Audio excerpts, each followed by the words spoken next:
Today, let's look at the Fujifilm X-M5 with the 15 to 45mm kit lens to see whether this is the creator combo of my dreams or a beautifully marketed nightmare. I'm kind of kidding, it's not that deep, but I have enjoyed getting to know this camera over the last few weeks, and I do want to do a bit of a deep dive today.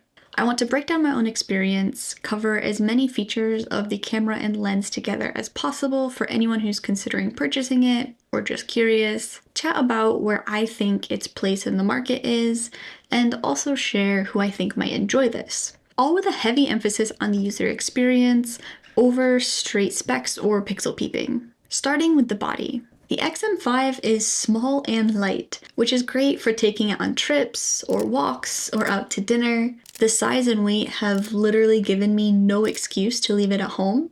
However, small can equate to uncomfortable to hold. I have small hands, and even for me, this camera was incredibly uncomfortable to hold on to. It definitely felt like I might drop it, which is why I immediately picked up an L-shaped mount that gave me something to hold on to, and conveniently relocated the 1/4-20 hole to the center of the camera.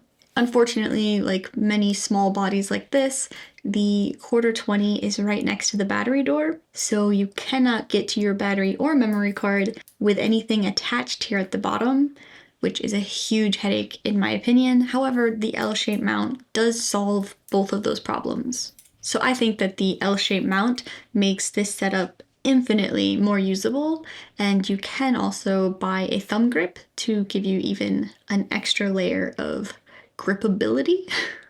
Its lightweight adds to that portability too. It is a great everyday carry. I liked to tuck it into my 2-liter sling or just let it chill on a neck strap, but light does equate to plastic, and plastic equates to feeling admittedly cheap.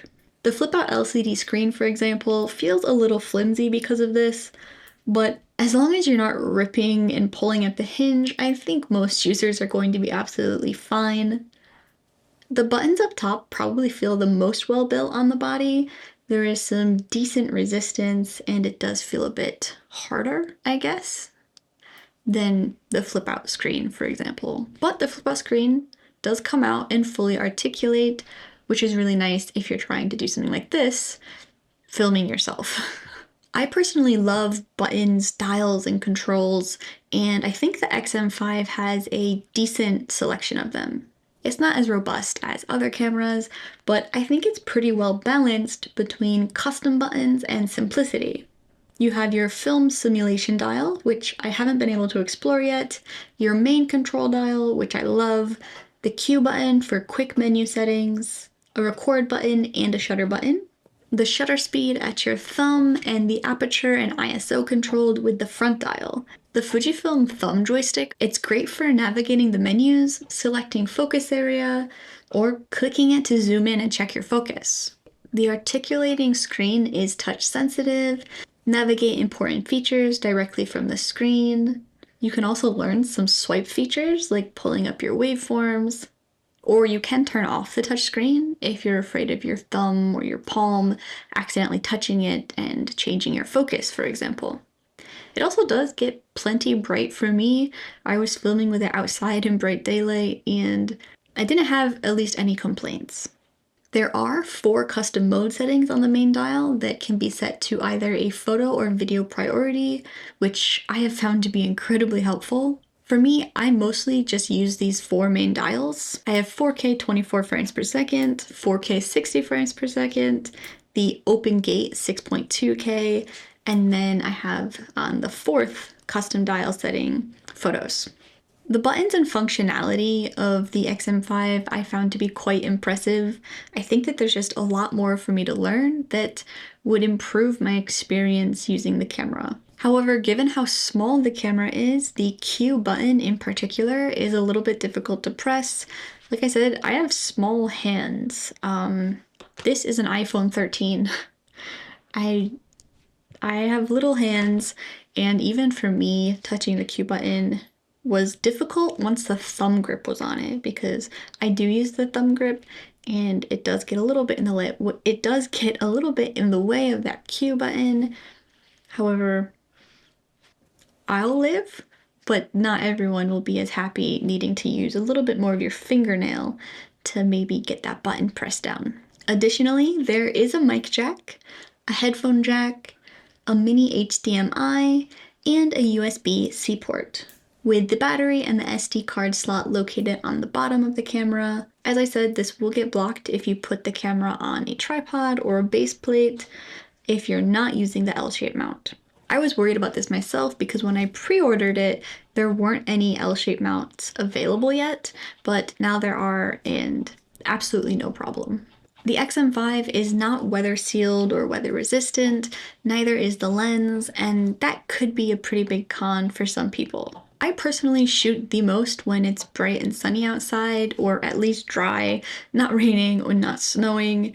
However, I took this combination to Lake Placid, New York over the weekend, which indeed turned out to be a little snowy getaway, and because of that, I wasn't really able to film anything on the X-M5 outside of the lodge that I stayed in. Because it kept snowing, because I didn't want to risk this camera getting wet, I pretty much was left with my phone, but I think that's exactly the value package that my phone offers. It's not incredible in my opinion. I much rather use a dedicated camera, but when it's wet, when it's snowy, this is a little waterproof camera that's great for capturing everyday moments. And finally, when it comes to the body, there is no electronic viewfinder, which is going to be a deal breaker for some photographers and videographers, but for me, it's not a big deal. I much rather have a smaller, more compact body with other features than a viewfinder. Overall, I love the form factor, and have found navigating the buttons, menus, and touch or swipe features to make this camera both quite fun and quite powerful. I can change a lot of the settings easily and quickly, and the customizations of the buttons and the modes is incredibly helpful. It's mostly been a learning curve for me because I'm so used to working with Sony cameras. My biggest annoyance is probably that the ISO and the aperture share the same dial, because I love tactile buttons and dials and features, but it's not a deal breaker.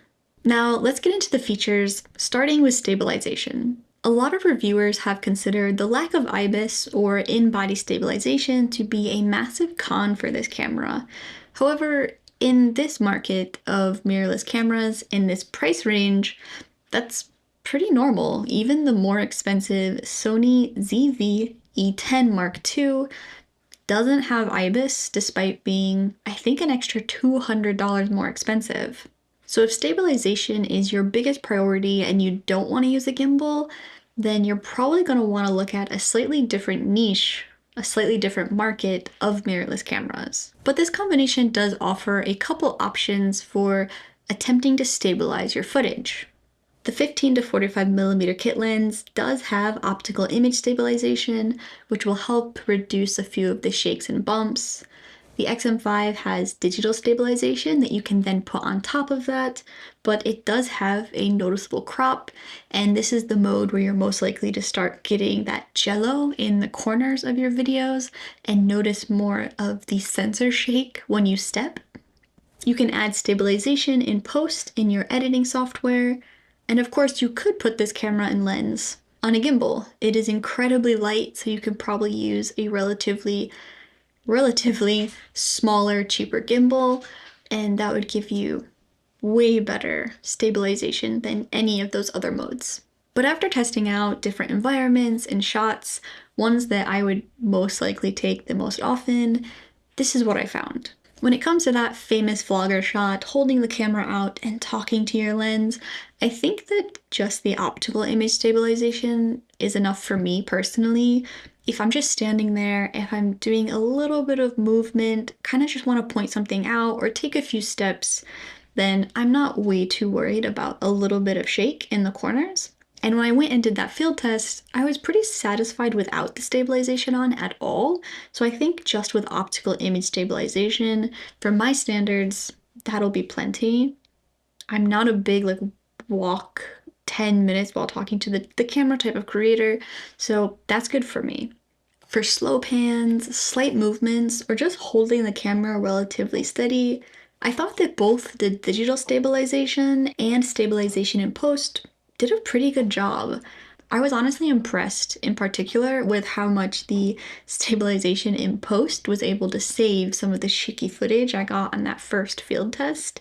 A lot of it was pretty usable for me, but I wasn't doing any fast movements or walking long distances, just kind of holding the camera, getting a shot, being a little bit careful. I think they came out really well. It's exactly that scenario, either walking a lot or maybe trying to catch the environment as it goes by out the window when you're in transit, that the digital stabilization kind of falls apart. It doesn't really look that good. You get a lot of jello in the corners, and you can see the sensor shake as you walk, especially if you're like me and you're not particularly good at the ninja walk that videographers do. I'm not great at that, so you can definitely see my feet, and you can kind of see like the camera move back and forth when I do these shots.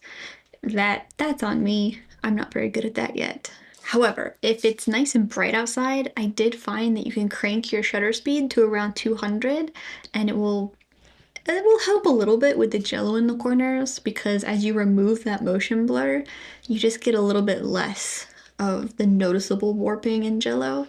So I have an example right here. It was really quick because we ended up walking right into a crosswalk and I needed to look for cars. But I liked it. It had like a little bit of a shaky handheld documentary feel, even though it's a pretty short clip. There is, in my opinion, though, a little bit less of that jello going on in the corners. So once again, just a little bit of a workaround in some situations if you wanted to get a shot like that.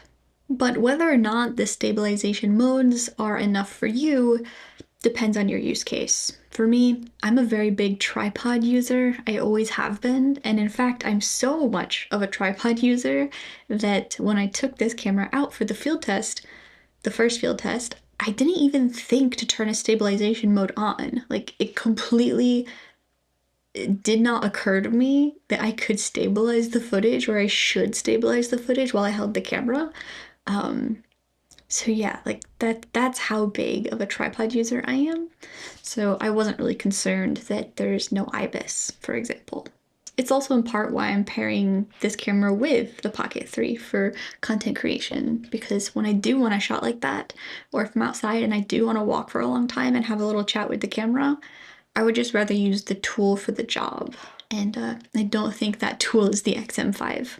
Now on to focus. This camera does have a manual focus, single autofocus, and continuous autofocus mode with eye priority and a few different area modes to let the camera know what part of the screen you want the autofocus to be prioritizing.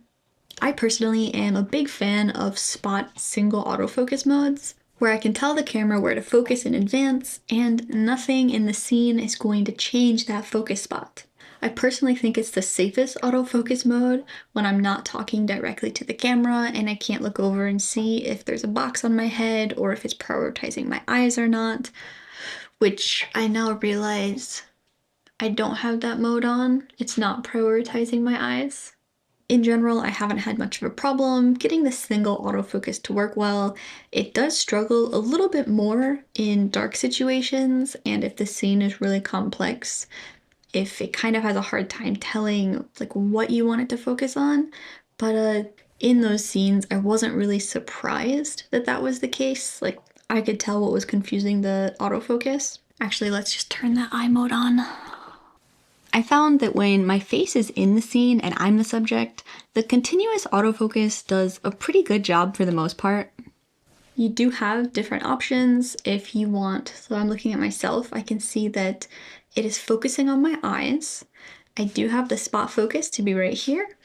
Even when you're in a continuous autofocus mode, you can use the spot focus to tell the camera what to prioritize and move it around the scene.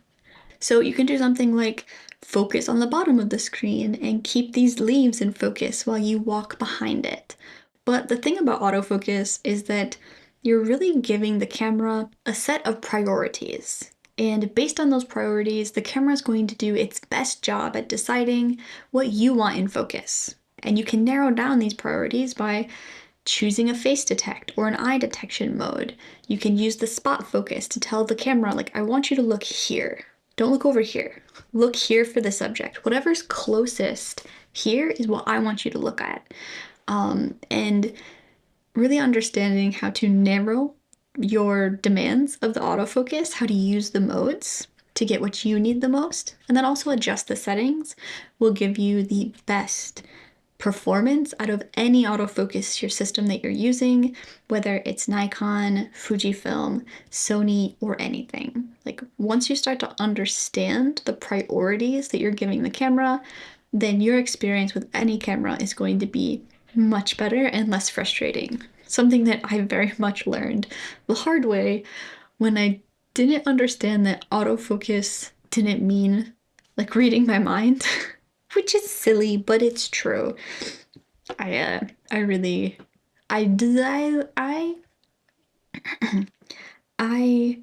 leaned on autofocus a little bit too heavily in the beginning without really understanding what I was asking the camera to do.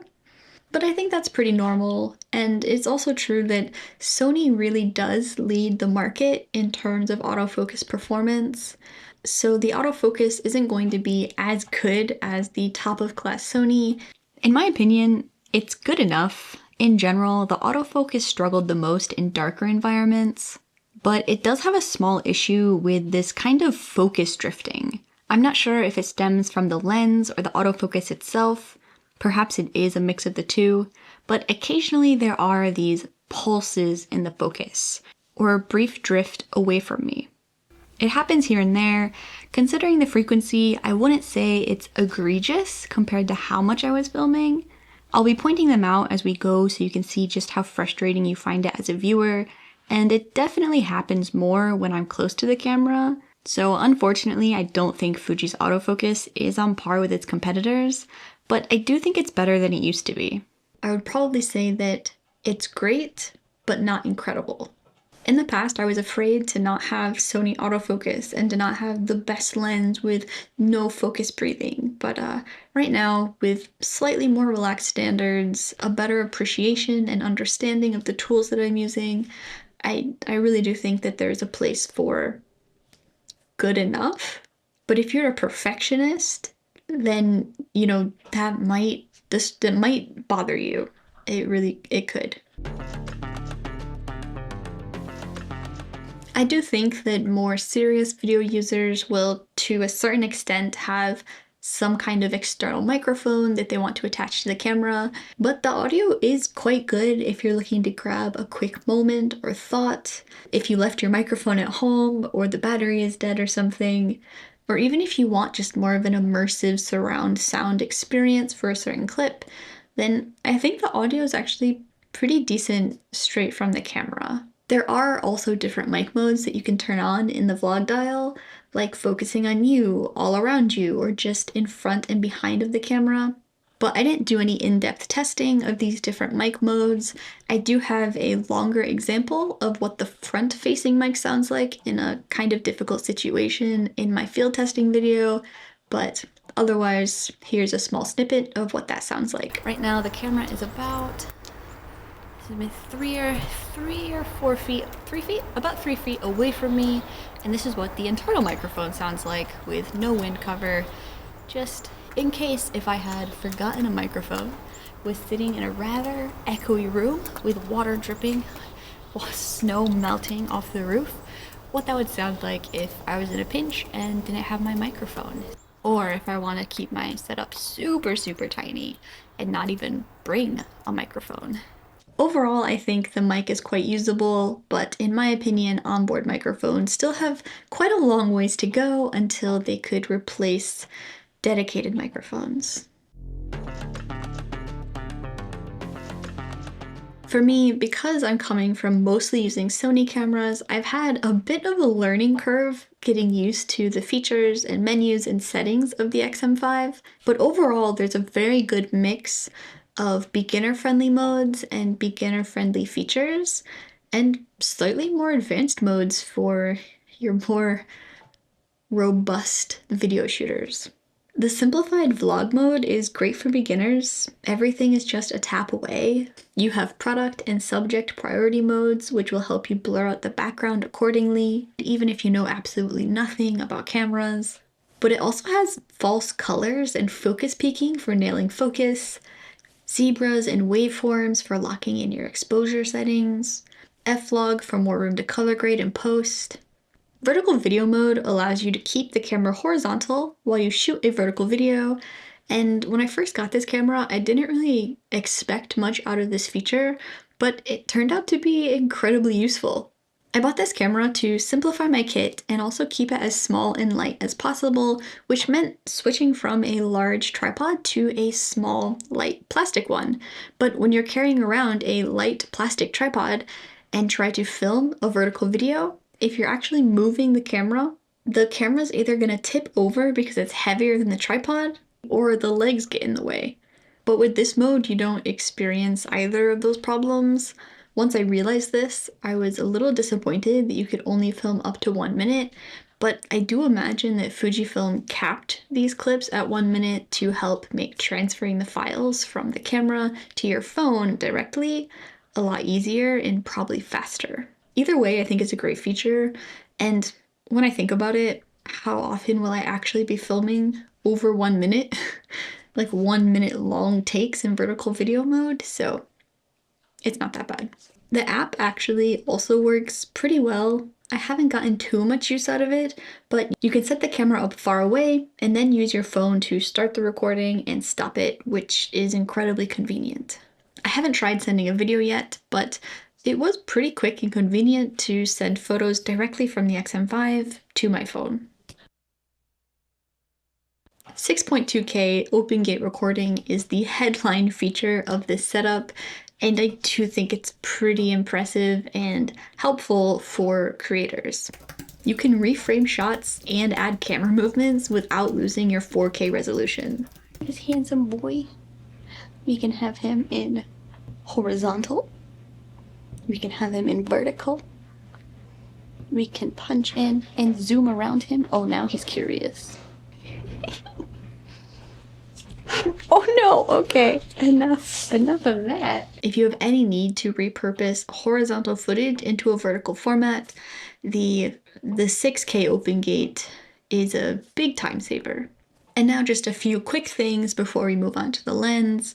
There is a little bit of rolling shutter. You might find a little bit of warping or jelloing along the sides of your video if you do any type of quick camera movements, but that's pretty common at this price point. The battery life isn't great. Yeah, I was getting about an hour worth of 4K continuous video shooting, and for me, I typically shoot up to 2 hours in a day if I'm making a longer video, so having 2 to 3 batteries pretty much has me covered. When it comes to photography, the battery definitely lasts way longer, but for video, if you're doing an all-day shoot, if you're doing more than 3 hours of video, you have to take like 4 batteries with you, so that's a consideration. For me, I've not yet made it to the 3rd battery, but I have made it through like 1.5 or 1 3/4, which means having just 1 extra battery just in case is pretty good for me. We are in the thick of winter now in upstate New York, so there's not any realistic overheating tests that I can do inside at about 70 degrees Fahrenheit, 21 degrees Celsius. I was having no problem. I have recorded, and today I've been recording about 1.5 hours to 2 hours worth of video continuously. I've had to change the battery, but it's yet to overheat. It doesn't even get hot. It gets a little bit warm, but the body hasn't gotten hot for me. And then on the flip side, I have done 1.5 hour shoot outside in 32 degree weather or 0 degrees Celsius, and also had no problems with the camera being so cold that it shut off or anything. No issues so far. I also was able to get a few shots and video clips when I was in Burlington, Vermont over the weekend.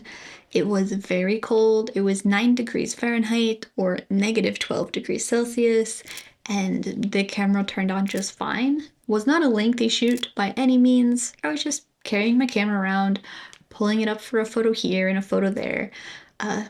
trying a little video clip here and there as well, and it was my hands that couldn't take the cold. But that might not be the case if you're trying to do a long shoot in temperatures that are that cold. But speaking of photography, this is an excellent stills camera for me. I did set my custom 4 dial to be a photo priority mode. I take a JPEG and a RAW photo at the same time so that I can choose whether I want the JPEG or whether I want to tweak it and kind of add my own creative interpretation to the photo. It has a mechanical shutter, which I really wanted, but it also shares the same sensor as some other popular Fujifilm cameras. I can't remember exactly what they were. To me, the sensor is not as important as whether or not I'm actually taking the camera out to use, so that's not my expertise. It's so small and so fun to take photos with. I've never had a dedicated photography camera. I've always been more video focused, but carrying this around, I found that I'm actually more likely to take photos with it than video. And that's mostly in part because I'm falling in love with photography. So when I'm making a video, I'm bringing this out for that. But when I'm just taking it out with me, it is a stills camera. I'm just pulling it up to take a photo of something that I like. And I've really appreciated that. And of course, on the photo side, there is the simulation dial. But as I said, I haven't gotten to explore that yet. And now for a quick intermission and reminder. If you made it to this point in the video, it's probably been overwhelmingly positive, and I want you to understand that that's because I purchased this camera with my own money. I wanted this camera, and I like it because it's such a good fit for me and what I need. I have been dreaming of a camera like this for a very long time, but there are aspects of this camera that are going to be non-negotiables for some users.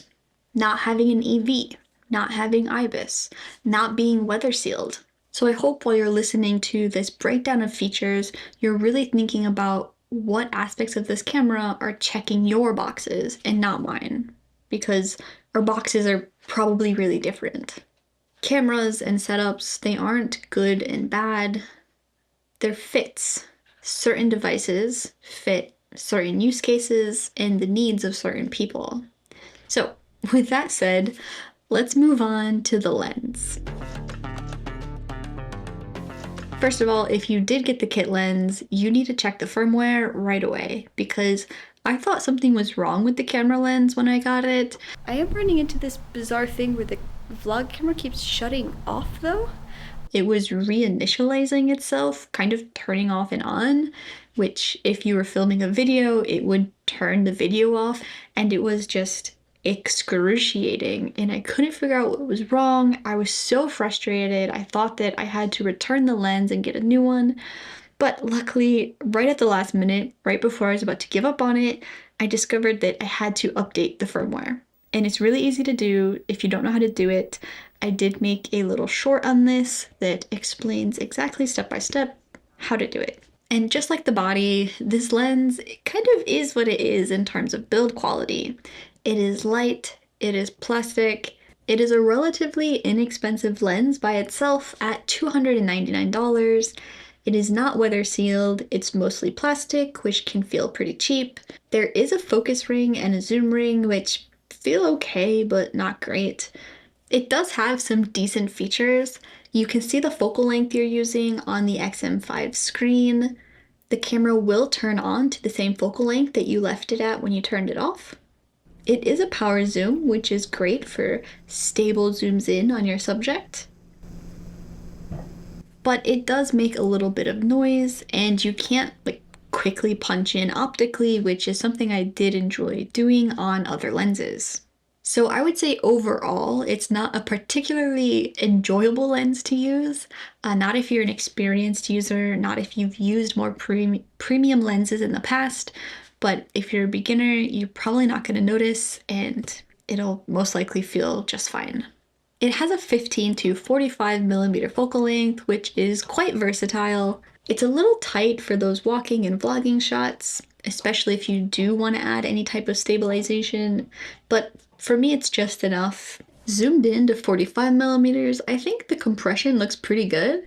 It's obviously not the same bokeh and compression that you're gonna get with an either faster lens or a tighter lens, but I do think it's versatile for beginners learning how to use their lens, what focal lengths they like, or even just in the fact that it's convenient to carry around one zoom lens as opposed to multiple prime lenses.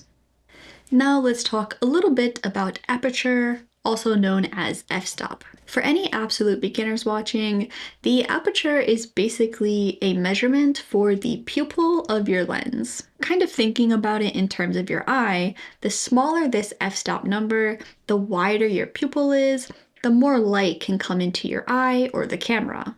The higher that number is, the smaller the pupil is and the less light that can come into the camera lens. And for beginners, it can get a little confusing kind of quickly because the aperture affects a few different things, including how bright the image is, how much light can come into the camera, and the depth of field, which is how much separation or background blur you're giving in an image. This lens has a maximum aperture of 3.5 at the 15mm focal length, and then that pupil does get a little bit smaller to an f.6 when you make it to the 45mm focal length.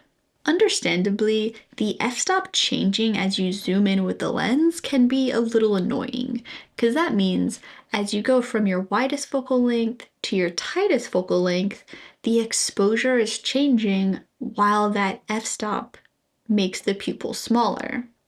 When I'm shooting in automatic, you can see how my waveform is kind of pulsing as that f-stop changes.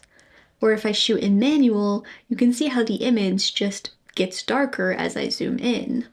One way to get around that is to just set the lens at 5.6 or higher so that the lens aperture isn't changing as you zoom in and out for a particular shot. But that can be a downside for some people. A lot of people like what they call constant aperture lenses, where no matter how tight or wide the zoom lens is, that aperture doesn't change unless you change it.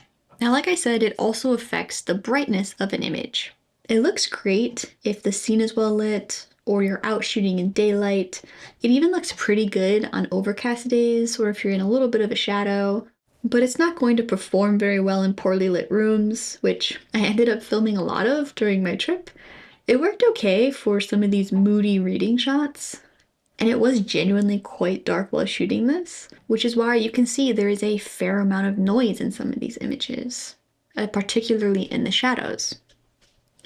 But I wasn't lighting these shots. I was just literally using these very orange, dimly lit mood lighting that I could find around me in the form of lamps.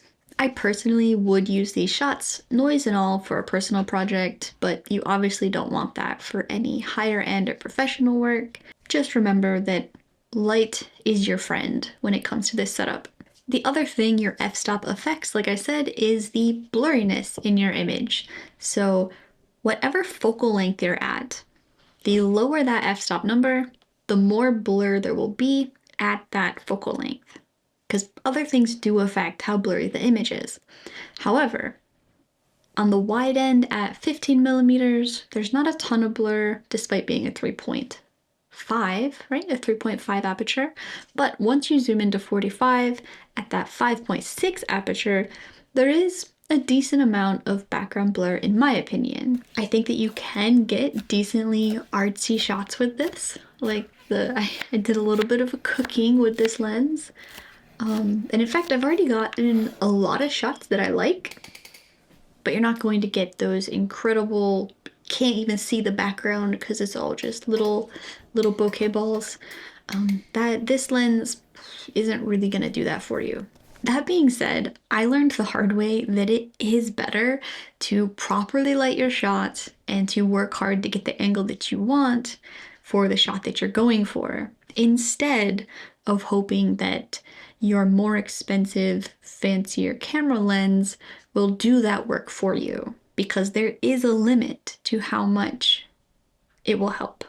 And now that we're talking about the lens specifically, a quick reminder, it does have optical image stabilization, but as far as the optical quality, I'm not a pixel peeper, so I don't think I'm qualified to truly comment on the optical quality of a lens. There are way better YouTubers out there who can do that.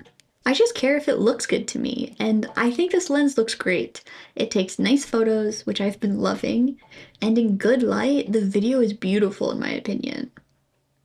Plenty for what my standards are for my own YouTube videos, and when you really think about the fact that this is just a $100 lens in this kit, you're not getting top quality optics, but we are getting good optics for a really good price. Now, when it comes to autofocus, this lens does suffer from focus breathing. I saw it in a few of the talking heads.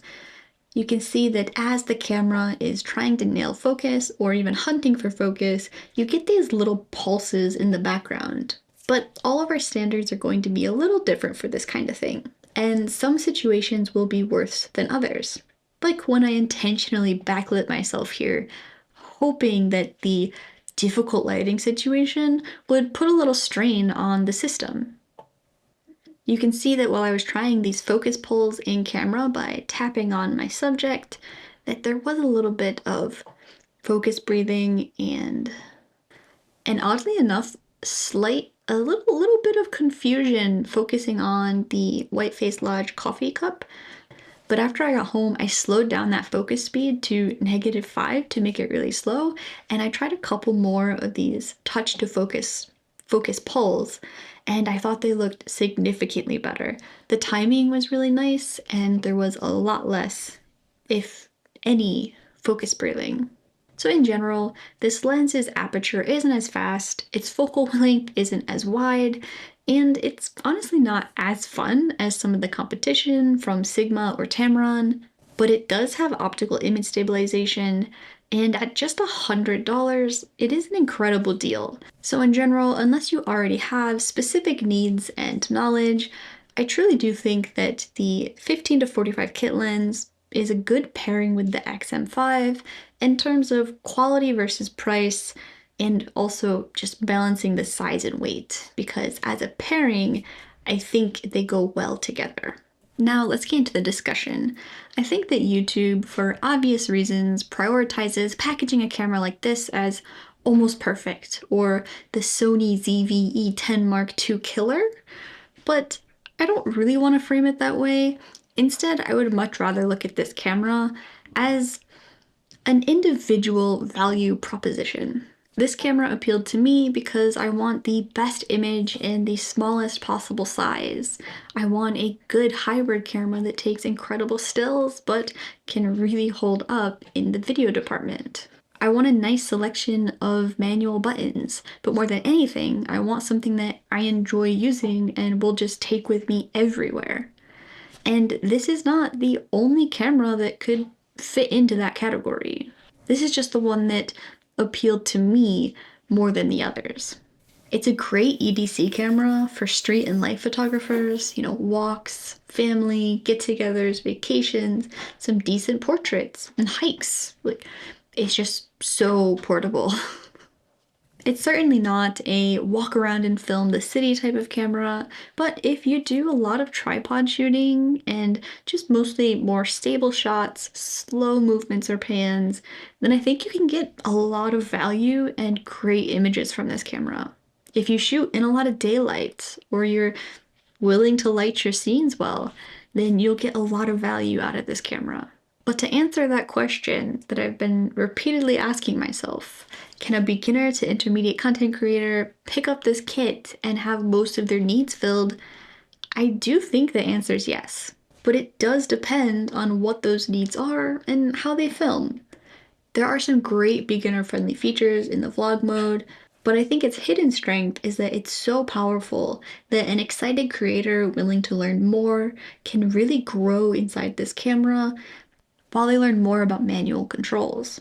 But it doesn't have that industry-leading autofocus, and I do think that will and does scare a lot of users away from a camera like the X-M5.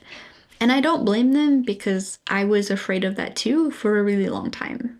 To be honest, I think most creators moving from phones to dedicated mirrorless cameras will experience a little bit of discomfort and maybe even disappointment, because it does take a little bit of effort and know-how to make these cameras look great. In full auto, a lot of shots will look good, which is the point. But I think these cameras really shine and really look incredible after you develop just a little bit of understanding of exposure modes and focus modes. As you grow with this camera, the image really starts to shine. And that's also why you can give a beginner an incredible camera and it doesn't really look that good. Because just a little bit of knowledge, a little bit of effort will make a camera like this look so much better. When I put the FX30 into auto modes, I personally think it looks terrible. I have this very specific shot that I was trying to get. I accidentally left the camera in an auto exposure mode, and you can see how the lighting changes. It decided to change the exposure in the middle of a shot that I really wanted, and it kind of ruined the shot for me, where if I had left it in manual mode, they would have been more usable. I think the biggest competitor right now for the X-M5 is the Sony ZV-E10 Mark II, but it is $200 extra for just a better autofocusing system. And of course, if you want to be in the Sony lens ecosystem, I think those are the two biggest pros for that camera, which for some users is completely worth it. Overall, I think it's important to remember that this was designed to be a small, lightweight, and powerful pair at a semi-entry level price, which means that it is plastic. There is no IBIS, no EVF, but you do have an impressive set of features and recording capabilities. And also, despite it being cliche in the Fuji niche, the camera just inspires you to use it. The JPEGs look incredible. It's small, it's fun, and personally it asks me to use it in a way that other cameras haven't in the past, which is why I was drawn to it. I just hang it around my body like a sling and go out about my day in case I have the urge to take a photo or video. And I've said it in all 3 videos I've made about this camera, that was its selling point for me. But it won't tick everyone's boxes. The only thing that matters is if it ticks your boxes.